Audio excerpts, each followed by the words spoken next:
All right, so have you ever heard of living benefits life insurance? Hmm. Probably not as common as the usual kind of life insurance. Right, it's kind of this like hidden gem. But honestly, Yeah. it could be hugey for some people. We're going Yeah. to, dive deep into how it works, the good and the bad, the whole nine yards. Sounds good. The thing that's so cool is that it helps you end now W, not just like way later down the road. Yeah, exactly. It's a total game changer, really. Like the old idea of life insurance, you pay in, your family gets money when you're gone. Right, right. But this flips the script. It's like, how can life insurance support you while you're still here? Okay, so break it down for us. What exactly are living benefits? Okay, so imagine this. You get really sick or need expensive care. Living benefits let you actually use money from your policy before you pass away. Whoa, so you don't have to like die to get the money. Exactly. Totally different from traditional life insurance, which only pays out after you're gone. Living benefits. It's like a safety net for tough times. Okay, so what kind of situations are we talking about here? Give us some examples. Okay, so there are 4 big ones. Number 1, critical illness. Think heart attack, stroke, cancer, even needing a new organ. Oh, wow, yeah, those are serious. Right, and expensive.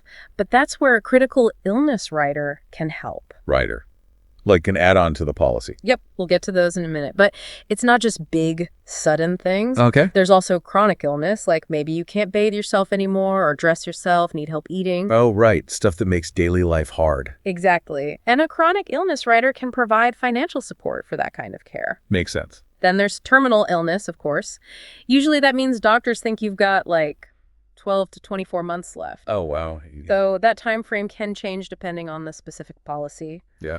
And lastly, we've got long-term care needs. Like needing help for a long time, even if it's not from one specific illness. Yep. Maybe you need help at home or have to move into a care facility. That's where a long-term care rider comes in. Okay, so it sounds like there's a lot of different situations where these benefits could be a lifesaver.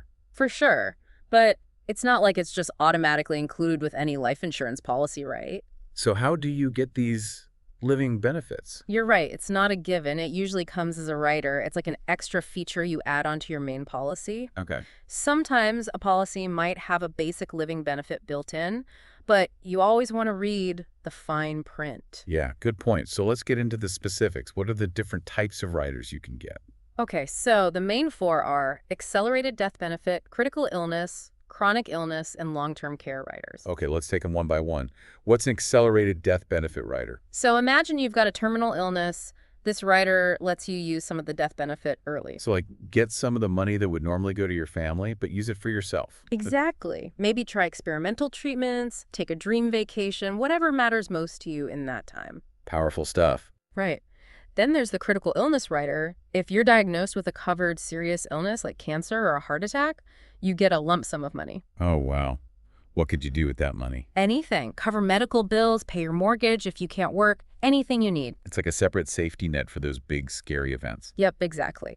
Then you've got the chronic illness rider. This helps with conditions that need ongoing care, kind of like long-term care insurance, you know? Yeah. So imagine being able to afford in-home care or modify your house to make things easier. So you can stay in your own home, keep your independence. Right. And then there's the long-term care rider. This specifically covers different long-term care services. Like if you need help with bathing, dressing, that kind of thing. Exactly. Or maybe even nursing home care. It's there to help, whether it's from getting older or a specific illness. Okay, so it sounds like this could be a real game changer for people. Yeah. But I'm guessing there are some downsides too, right? Yeah, of course. Nothing's perfect. Yeah. The biggest concern people have is that using living benefits means there's less money left for their loved ones after they pass away. Right, because you're taking a chunk out of that death benefit. Exactly. It's a trade-off. You got to weigh your priorities. Do you prioritize your own needs now or maximizing what your family gets later? Tough decision. It is. And you definitely want to talk to your family about it, figure out what makes sense for everyone. Good advice. So let's talk about the upsides. What are the main advantages of having living benefits? Well, think about it. Getting hit with a serious illness or needing long-term care, that's already stressful enough. Yeah. But now add on financial worries. medical bills, everyday expenses, maybe even losing income if you can't work. Nightmare. Right, living benefits. That's peace of mind. You know you've got this extra support. You can focus on getting better, not on the bills piling up. That's huge. It is. And the best part, you usually get to use the money however you want. Need to adapt your home? Try alternative therapies. It's your choice. So it gives you control even when it feels like everything else is out of control. Exactly. And that control, that can make a world of difference emotionally and mentally on top of the financial relief. Okay, so lots of benefits, but let's be realistic. Are there any downsides? Anything people should watch out for? Yeah, a few things. Like we said, using living benefits can lower the death benefit. That's the big one. Right. Also, adding these riders usually makes your premiums higher. Makes sense. More coverage, more cost. Right. And then not all claims are automatically approved. Really? Yep. You got to meet specific conditions in your policy, so read that fine print. Always good advice. So let's bring it all together. What's the key takeaway for our listeners? What should they be thinking about? I think the big takeaway is that living benefits change the whole way we think about life insurance. It's not just about after you're gone. Right. It's about right now. Exactly. It's like, how can we use this tool to make life better no matter what challenges come up? That's a good way to put it. It's about having a safety net, about taking control, about finding peace of mind during tough times. It makes you think, doesn't it?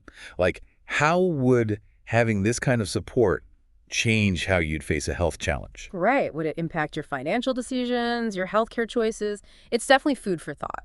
Definitely. And if anyone's out there thinking, hey, I want to learn more, what should they do? Talk to a financial advisor. Find someone who really knows life insurance, especially living benefits. They can walk you through everything, see if it's right for you. Awesome advice.